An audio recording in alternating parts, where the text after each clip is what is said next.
Fluctuations and variability are becoming more unpredictable, and it's not something you can kick down the road for your next generation of farmers to deal with. Farmers for Climate Action spokesperson and Manning Valley farmer Hamish Barker. They're meeting tonight at 6:45 at the Wingham Services Club. News time, it's 7:30.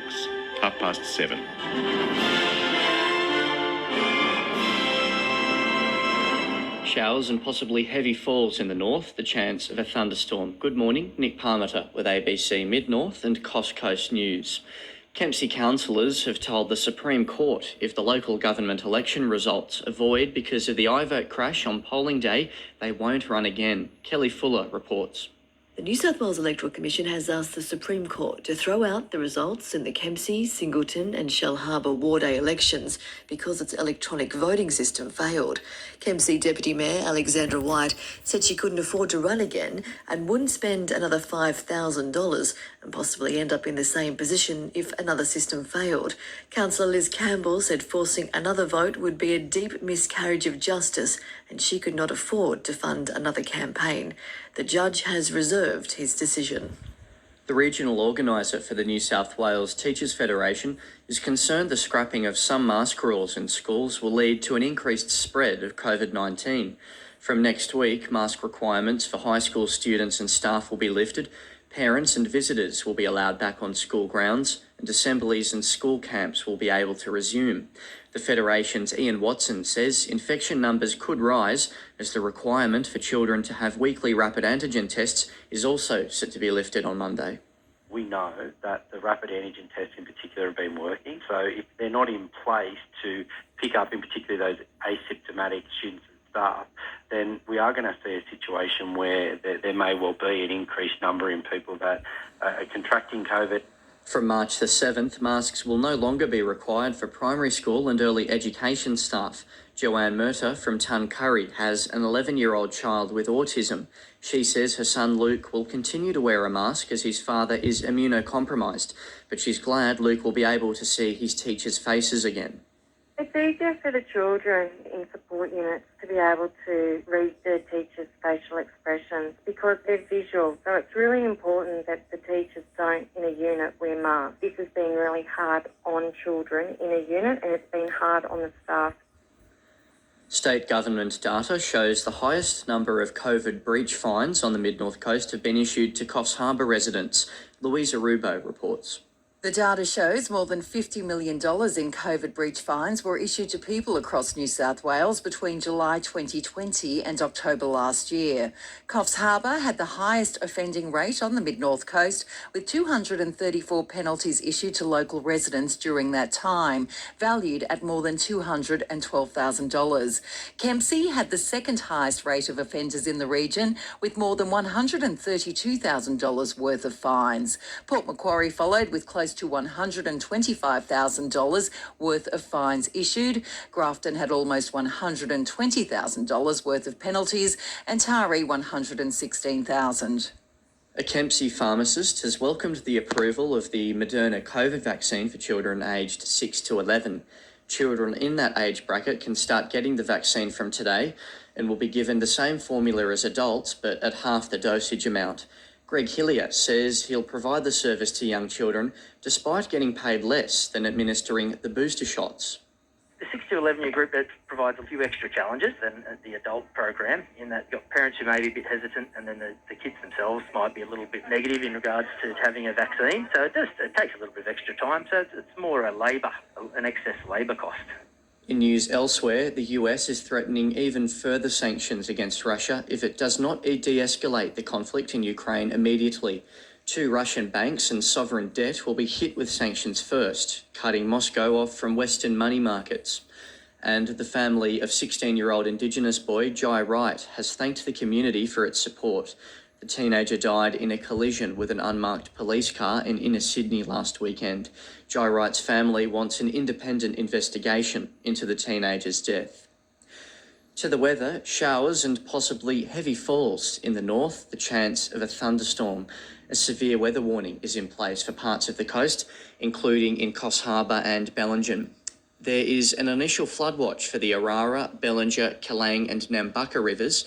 Coffs Harbour and Taree reaching a top of 23 degrees, Port Macquarie and Foster 24, and Kempsey reaching 22. To hear today's local news, search online for ABC Local and look for your local station.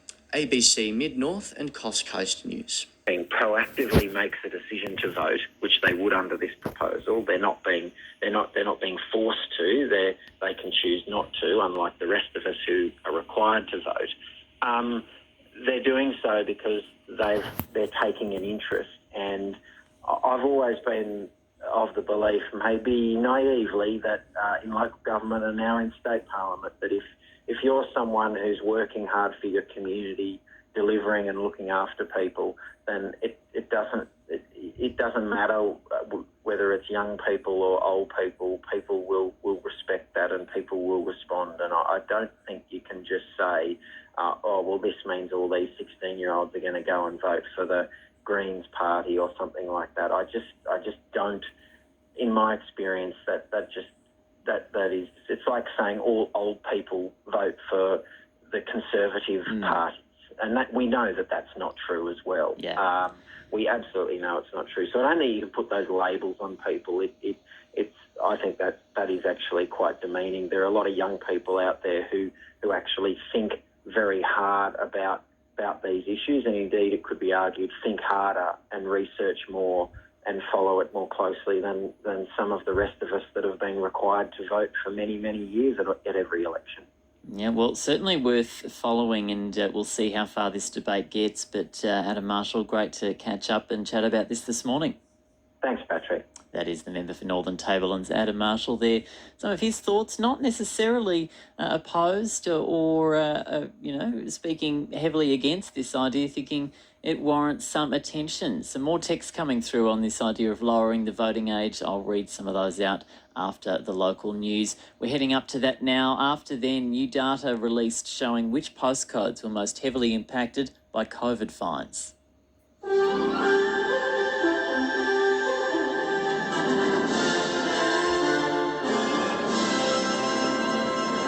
Good morning, Lani Ottaway with ABC New England Northwest Local News. New data reveals the New England Northwest has run up more than 1,000 COVID-19 fines in the first wave of the pandemic, which has cost the region more than $1 million. Cammy Maguire has more.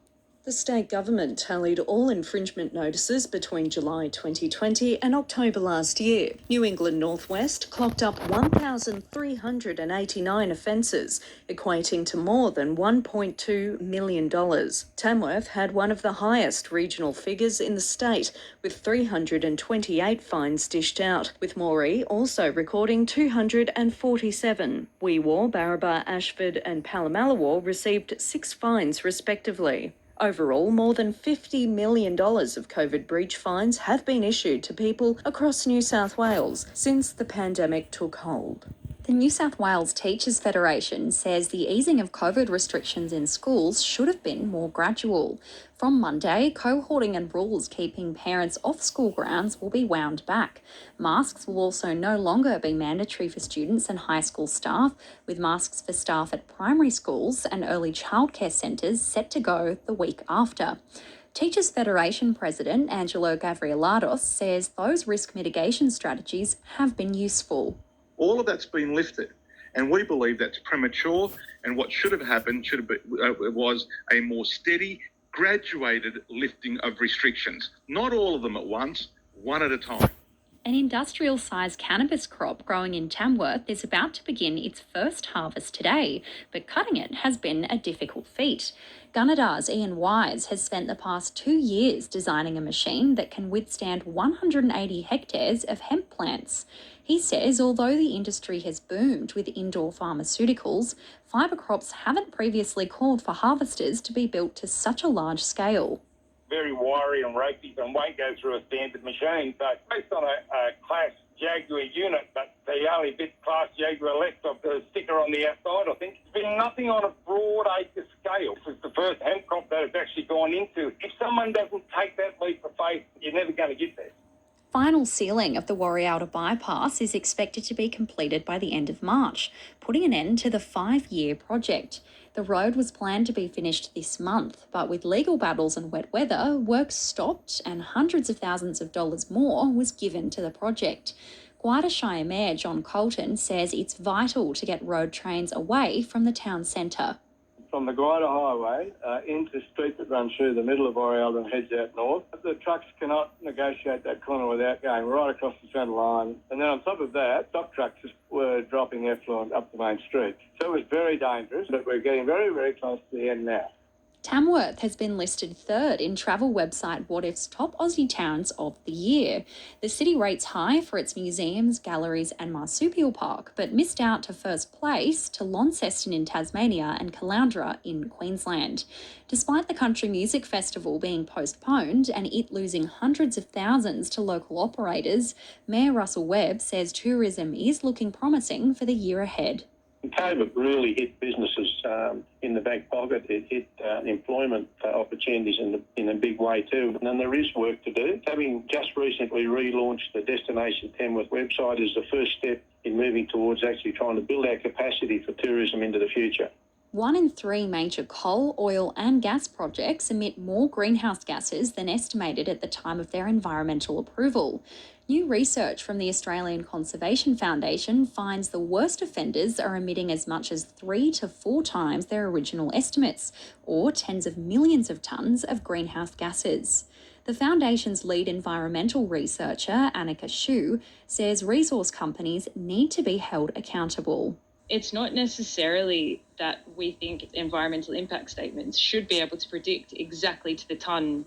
We actually want regulators who will be able to say, what you're saying you're going to emit, we will hold you to. Turning to the weather now, there's a severe weather warning in place for Tenterfield, where heavy rainfall is expected, which may lead to flash flooding. Cloudy with a very high chance of showers across the region today, and the chance for thunderstorm with heavy falls in the afternoon and evening. Top temperatures in Inverell of 26 degrees, Glen Innes 18, Armidale 19, Tamworth 28, Narrabri 27 and Moree 25. You've been listening to ABC News. It's incredible. Very loud. I thought it was a sound effect for a second there. It's a minute before the 6 o'clock news. I hope your Thursday has started well. We've talked about traffic. Nothing to report on the roads. It's pretty busy on the highway to Singleton and getting busier. So good morning to you if you're travelling on the New England Highway, but you're used to that busy stretch of the road as you sort of hit Darlington. It's even busier now and then tapers off at McDougall's Hill. Today, cloudy, high chance of showers, especially this afternoon and tonight. Maybe a thunderstorm too. We have a band of rain coming down from Crowdy Head right now. Looks a lot heavier than we've got at the moment. That could hit us in half an hour or so. We'll keep an eye on that for you though. But news and early AM is next.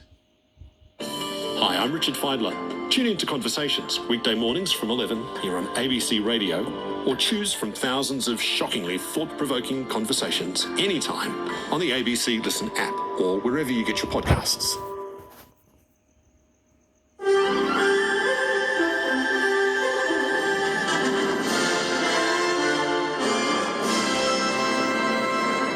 Good morning, Ben Millington with ABC News.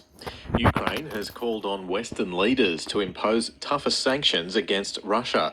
Here's North American correspondent Jade McMillan. Ukraine's Foreign Minister Dmytro Kuleba used an address to the United Nations General Assembly to argue Russia's aggression was an attack on the UN as a whole. Speaking to reporters afterwards, he welcomed a coordinated set of sanctions unveiled yesterday, but warned they don't go far enough. The time for the next wave of sanctions has come. The US and its allies have promised further measures if Russia continues to escalate the situation. Jade McMillan, ABC News, Washington. The Ukrainian community in Australia has welcomed financial sanctions against some Russians, but warns sending military arms may also be necessary. Australia will be imposing sanctions on a number of Russian figures and banks in response to the Kremlin moving troops to Ukraine. Stefan Romaniev is the president of the Australian Federation of Ukrainian Organisations. He says he's told Prime Minister Scott Morrison the sanctions are a good first step, but military equipment may be needed. If you put all these sanctions together, obviously it will have some impact. And the question I keep asking, though, if there is an invasion, what other support are we going to get? Are we going to leave the Ukrainian army to fight on its own? or is there going to be some other another option? Rail services will again operate on a pared-back timetable today as the state's rail union continues protected industrial action. Union officials are expected to meet with the state's Transport Minister today for talks following the state government's backdown from Fair Work action against the union. The union says it's confident of resuming a normal timetable by next week. Lawyers say thousands of already vulnerable and marginalised people are becoming even more so as they struggle to pay COVID breach-related penalties. Giselle Wakatama reports. State government data shows so far it's raked in more than $55 million in COVID fine revenue. Hotspots include Dubbo, where more than $700,000 in penalties have been issued, and Tamworth, Wagga, Wollongong, with more than $300,000 each. The combined total for the Hunter, Newcastle and Central Coast is $6 million. The Hunter Community Legal Centre's Kim Richardson says it's hitting vulnerable people hard. And then when you add in a $1,000 fine or a $5,000 fine, it just means that there's just no safety net for these people. If fines aren't paid, a person can lose their licence or car registration or have property seized and wages deducted. 1 in 3 major coal, oil and gas projects emit more greenhouse gases than estimated at the time of their environmental approval.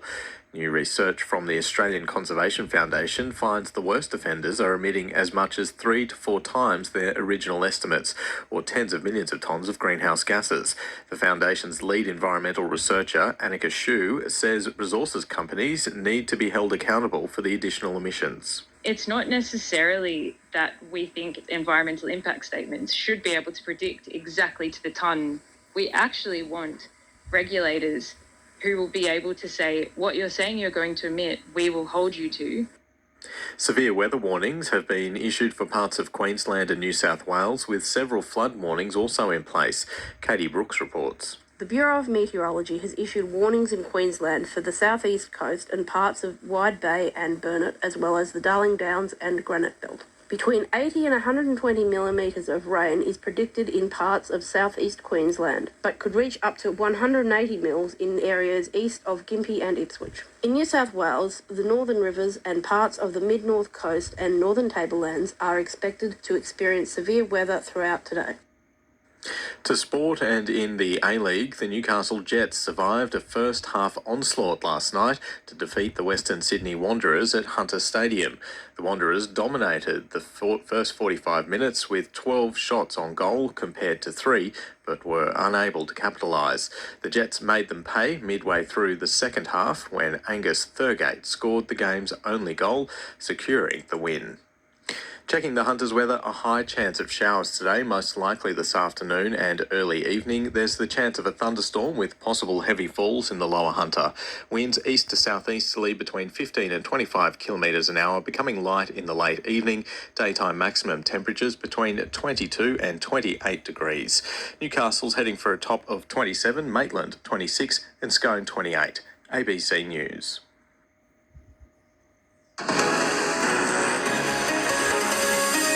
Talk sport, you're on ABC Newcastle Breakfast.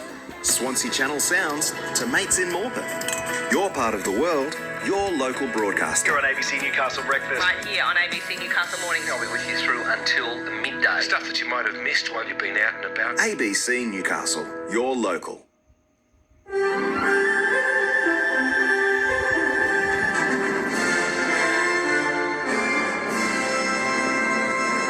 Good morning, Ben Millington with ABC News. Ukraine has warned Western sanctions against Russia don't go far enough. Here's North America correspondent Jade McMillan. The United States and its allies have unveiled what they've described as a first round of financial penalties in response to Russia's actions in eastern Ukraine. But speaking after an address to the United Nations General Assembly, Ukraine's Foreign Minister Dmytro Kuleba argued further measures are needed now. Partners should not wait for Russian rockets to hit Ukrainian soil. He says Russia's aggression should be viewed as an attack on the UN as a whole. Jade McMillan, ABC News, Washington. A refugee lobby is calling for military restraint as it warns a full-scale Russian invasion of eastern Ukraine would lead to a humanitarian disaster. The breakaway Donetsk and Luhansk regions have a 30% elderly population.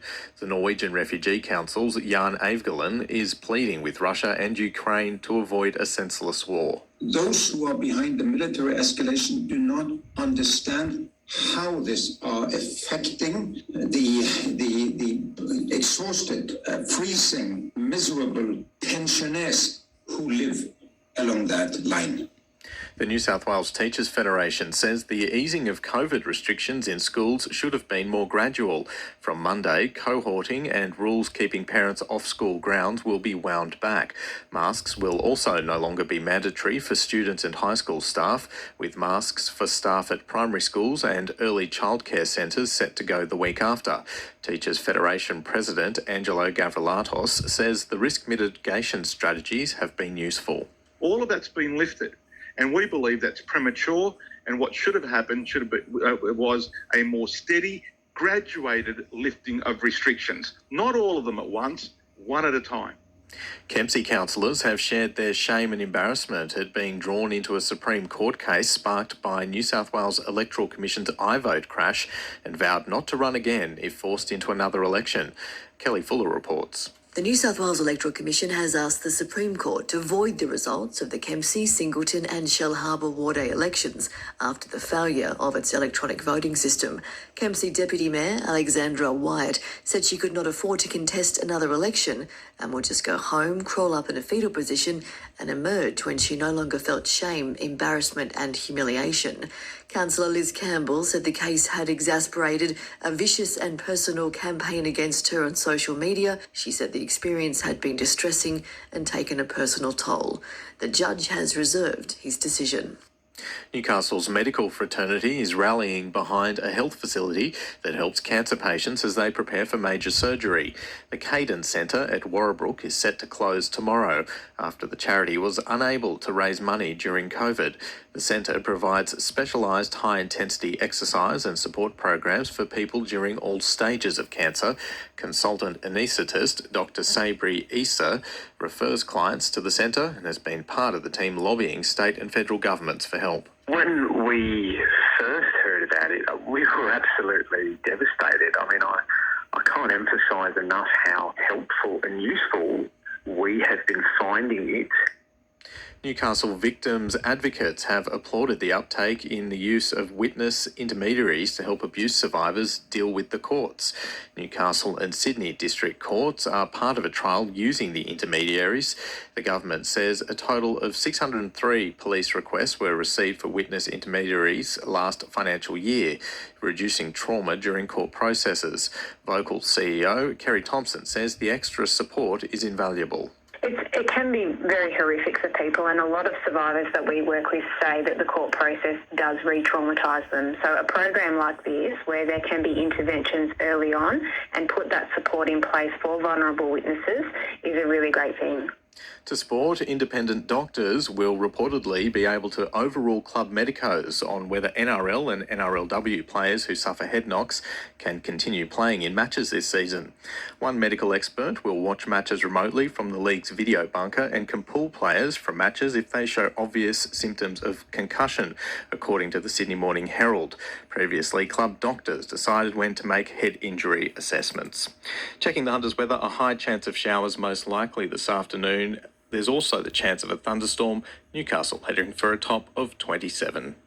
And I think that's what we're now starting to see with this rise of local political candidates. We're seeing it in terms of the local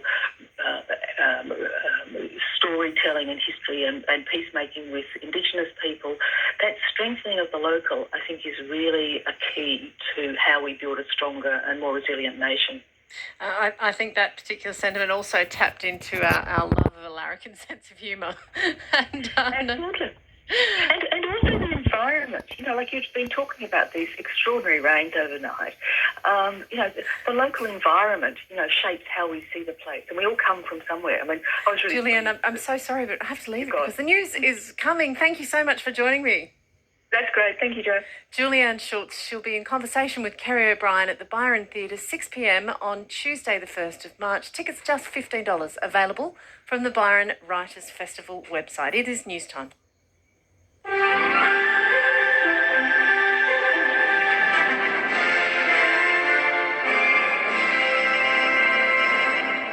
ABC North Coast News. Good morning, I'm Miranda Saunders.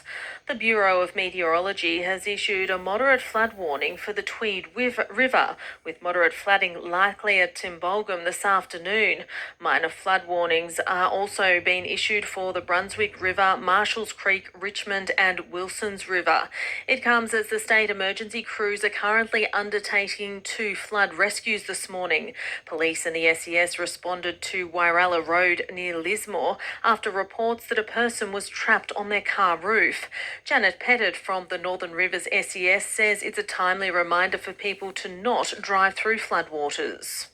We've also got another flood rescue occurring, just come in Main Arm area, which is up near Mullumbimby. At this stage, we don't know exactly what the situation is. We've got crews heading out there now. I think we're going to see a few over the next few days, so just take care on our roads, please. A coronial inquest into the disappearance of a Belgian backpacker from Byron Bay will today hear from an expert in telecommunications. Bruce McKenzie reports. Teo Aya was last seen leaving the Cheeky Monkeys bar on the night of May 31 in 2019. Mobile phone data shows he walked to Tallow Beach and ended up at the base of Cape Byron. But his phone stopped transmitting at about 1 o'clock the following morning before coming back on 5 hours later. It's never been found. Today, the inquest into his disappearance will hear from a professor of telecommunications at the University of New South Wales. The court's been told he has new information of some significance about where the phone may have been located when it stopped working. A North Coast paediatrician says a recent study out of the US has convinced him the benefits of vaccinating children outweighs the risk. Children aged 6 to 11 can get a Moderna COVID-19 vaccine from today, after it was given the final approval from federal regulators. Dr. Chris Ingalls says the rollout will simply provide families with more options. Maybe adults have had reactions to Pfizer and they say, look, I'm not going to have that vaccine again, or their child's had a reaction to it, or maybe an older child, an adolescent. 279 new cases of COVID-19 have been detected in the Northern New South Wales Local Health District during the latest reporting period. Hannah Ross has the details. 226 cases were detected through rapid antigen tests and the rest were from positive PCR tests. The Tweed local government area has the highest number of newly detected cases at 79. Clarence Valley recorded 50 new cases. All other local government areas recorded less than 45 new cases. 42 COVID positive people are in hospital. 3 of those patients are in intensive care. Clarence Valley Council says it will prioritise sustainable agriculture and better collaboration with First Nations communities under its draft rural land strategy.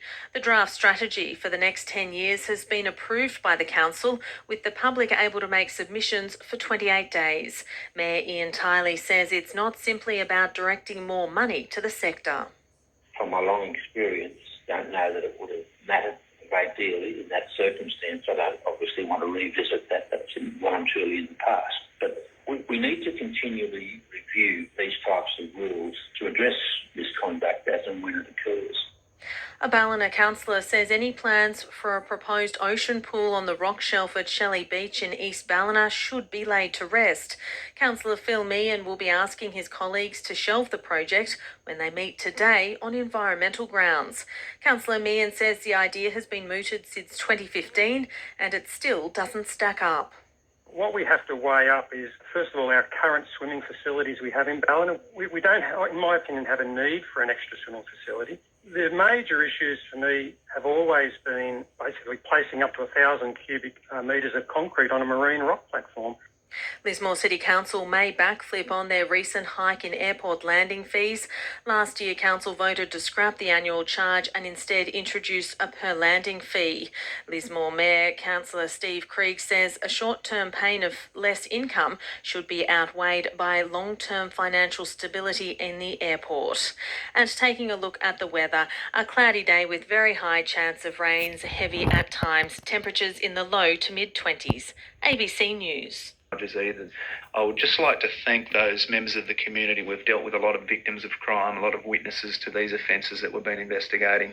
I want to thank them for their cooperation, and I also want to acknowledge the staff involved in this investigation. They've been working on this for the last 4 months and living and breathing this investigation. Even coming in off leave to make those final arrests. That was Detective Inspector Matt Zimmer, the crime manager at the Hunter Valley Police District. We will keep you across those developments on Strikeforce Carriby and more when that pair returns to court in April. On ABC Upper Hunter, time for the news. Stay with us. We're hopping on the bike next.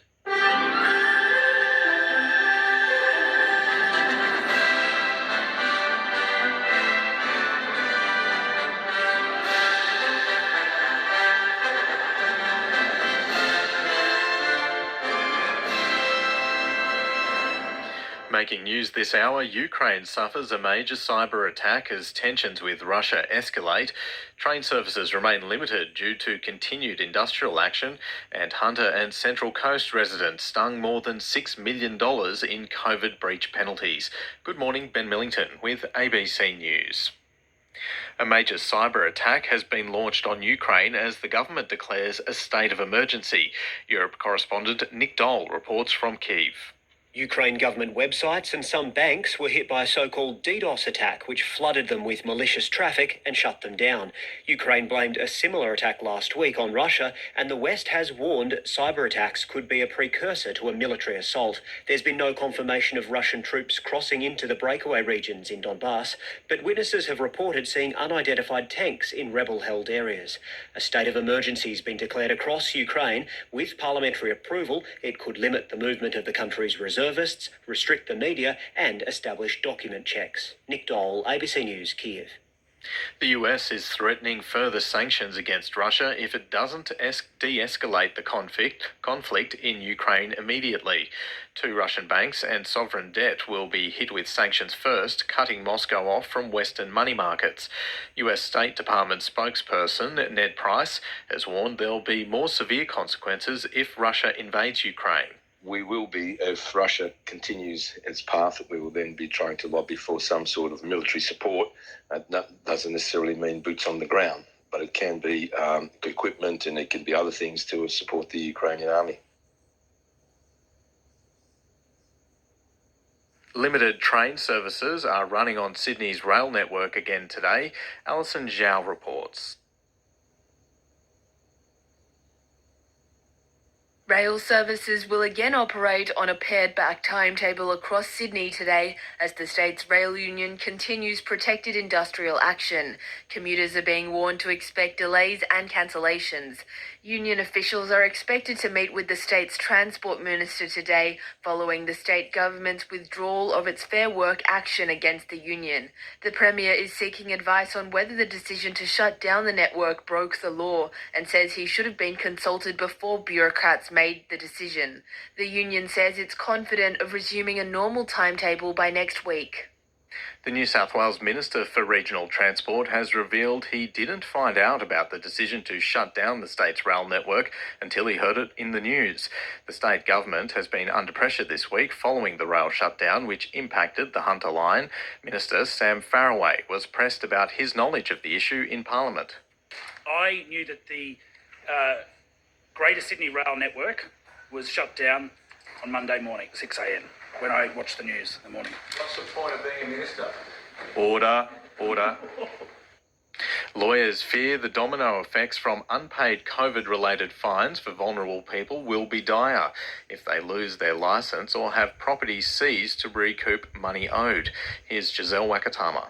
Revenue New South Wales data shows since the pandemic hit, more than $55 million in COVID breach fines have been issued for individuals. Personal fines can be up to $5,000 each. Kim Richardson from the Hunter Community Legal Centre says if fines go unpaid, it can result in people having wages deducted as well as losing their licence and or car registration. This will also disproportionately impact people who are living in regional and remote and rural areas with lack of access to public transportation. The government says it has payment plans to help people pay what's owed. The state opposition is accusing the New South Wales government of hypocrisy for enforcing vaccine mandates but not taking action against those in government ranks who refuse to be vaccinated. In a speech to the Upper House, Labor's Walt Secord called on the Premier to take action against Liberal parliamentarians who are unvaccinated. Mr Secord says it sends the wrong message to the community. The Australian Conservation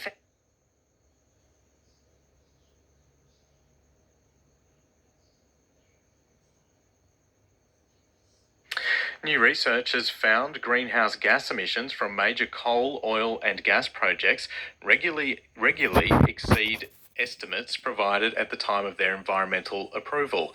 Here's political reporter Melissa Clark. The Australian Conservation Foundation compared annual emissions data reported to the Clean Energy Regulator with estimates the companies had given when they were seeking planning approval. The Foundation's Annika Shu. 1 in 5 of those fossil fuel companies exceeded the emissions predicted in their environmental impact statement quite significantly. Some coal and gas projects are emitting as much as 3 to 4 times their original estimates, or tens of millions of tonnes of greenhouse gases, but few face sanctions for the discrepancies. The wet weather around southeast Queensland is expected to worsen today. The Bureau of Meteorology says parts of the region could see a further 400 millimetres of rain in the next 48 hours. Brisbane and surrounding areas are expected to join the already drenched Gympie, Noosa and Sunshine Coast, bearing the brunt of the rainfall. Forecaster Phelim Hanafi says the rain activity is likely to peak tonight and into tomorrow morning. We expect the storm activity through the southern interior to probably contract a little bit eastward, so a bit of a reprieve for areas like Charleville as we go through tomorrow and over the next day or two. But for the southeast, you still got another at least 2 days of potentially high impact weather to come. Kempsey councillors have told the Supreme Court if the local government election results is void because of the iVote crash on polling day, they won't run again. Here's Kelly Fuller. The New South Wales Electoral Commission has asked the Supreme Court to throw out the results in the Kempsey, Singleton and Shellharbour Ward A elections because its electronic voting system failed. Kempsey Deputy Mayor Alexandra White said she couldn't afford to run again and wouldn't spend another $5,000 and possibly end up in the same position if another system failed. Councillor Liz Campbell said forcing another vote would be a deep miscarriage of justice and she could not afford to fund another campaign. The judge has reserved his decision. The Real Estate Institute of New South Wales has slammed a state government proposal to help first home buyers get into the market. Earlier this month, a shared equity scheme was announced where the government would partly own the home and stump up some of the cash. The Institute's chief executive, Tim McGibbon, says the government's scheme doesn't address the real issue. What government is trying to do here is trying to solve a supply problem by increasing demand. But the problem is supply. It is really, really simple, this issue, at a concept level. We just don't have enough property. The UN's World Food Programme is warning that desperately needed aid in Yemen could be stopped next month as funding runs out. Nearly 2/3 of major UN aid programmes have been scaled back or closed down since January as Yemen's civil war enters its 8th year. Head of the World Food Programme, David Beasley, says millions will die in the coming months unless funds are secured. So it's a terrible situation. We're feeding, as we speak, 13 million people. Out of that, 8 million are now at half rations because we don't have the money. And in fact, those 8 million will be cut to 0 rations in a few weeks if we don't have a miracle very, very soon. Now with sport, here's Jack Snape. The GWS Giants have beaten St Kilda by 2 points with a goal after the siren in their AFLW clash at Blacktown, 6-5, 41 to 5-9, 39. The Giants' Catherine Smith was awarded a free kick late in the match and then a 50-metre penalty, which put her in range as the clock wound down. She's told Fox Sports she was only thinking about one thing. I just didn't want to lose, so I was like, I'm going to slot this one. I don't want to lose again. So the girls fought hard all day, so did it for them, and yeah, all the girls on the sideline too, so just wanted to get that win. 3 men's A-League soccer matches have ended 1-0 last night. Macarthur beat Perth Glory in Launceston. The Newcastle Jets overcame the Western Sydney Wanderers at home, and Western United won against Sydney FC in Melbourne. And in tennis, Novak Djokovic has beaten Russian Karen Khachanov 6-3, 7-6 to progress to the third round in Dubai. Australian Alexei Popyrin has bowed out after he lost 4-6, 6-7 to Lithuanian qualifier Richardis Berankis. To finance, it's been a choppy session on Wall Street after Ukraine declared a state of emergency, raising fears of all-out war with Russia. The S&P 500 is down 1.4%. The Dow Jones Industrial Average is 1.1% weaker. The local share market is expected to open lower. The Australian dollar is higher, trading at 72.3 US cents. Checking the Hunter's weather, a high chance of showers most likely this afternoon. There's also the chance of a thunderstorm with possible heavy falls around the lower Hunter. Daytime maximum temperatures between 22 and 28 degrees. Right now it's 23 degrees in Newcastle and 21 degrees in Scone. That's the latest ABC News. Amelia Bernasconi on ABC Upper Hunter. ABC Upper Hunter.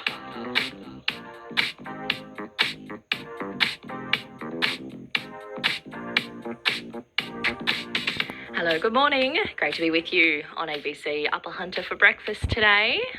You've probably heard about the Tour de France. What about the Tour de Mary-Wall? It's back this year in just a few weeks' time. Some few new additions coming to the program as well, so keep the pets in check. Top temperatures today in the 20s. Muswellbrook heading to a top of 29 degrees. In Scone, a top of 28. Merriwa and Murrundi sharing a top of 27, and in Singleton today you're looking at a top of 26 degrees. Stay with us here on ABC Upper Hunter. You'll hear the next instalment in tomorrow's Coal Country very soon. We'll also take a look at some of the data revealed. The COVID fine data. How much do we get fined in the Upper Hunter? You'll find out very soon. ABC Radio, it's yours. Yours for local news. Yours for local stories. Yours for emergency information. ABC Upper Hunter.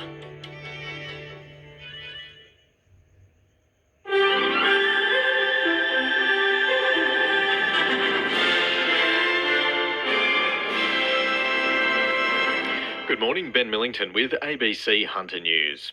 Lawyers say thousands of already vulnerable and marginalised people are becoming even more so as they struggle to pay COVID breach-related penalties.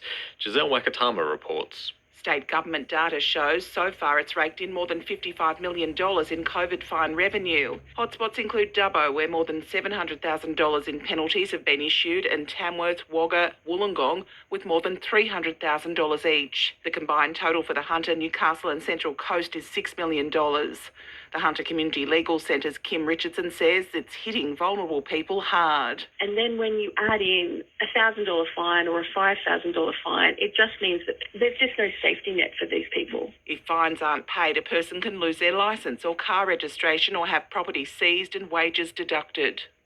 Kempsey councillors have vowed not to run again if forced into another local government election after being drawn into a Supreme Court case sparked by New South Wales Electoral Commission's iVote crash, the same crash that's cast a cloud over Singleton's election result.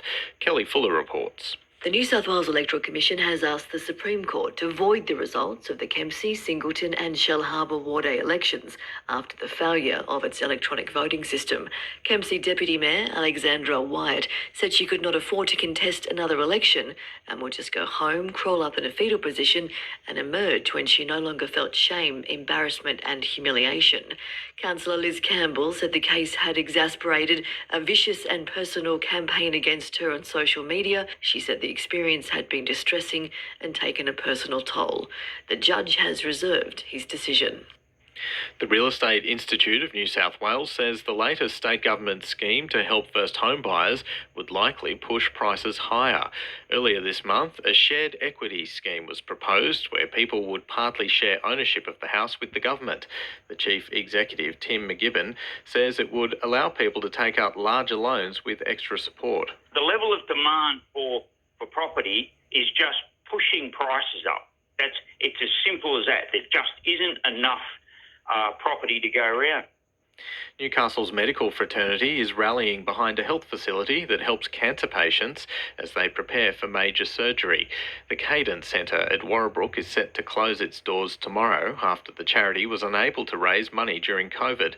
The centre provides specialist high-intensity exercise and support programs for people during all stages of cancer. Consultant anaesthetist Dr. Sabri Issa refers clients to the centre and has been part of the team lobbying the state and federal governments for help.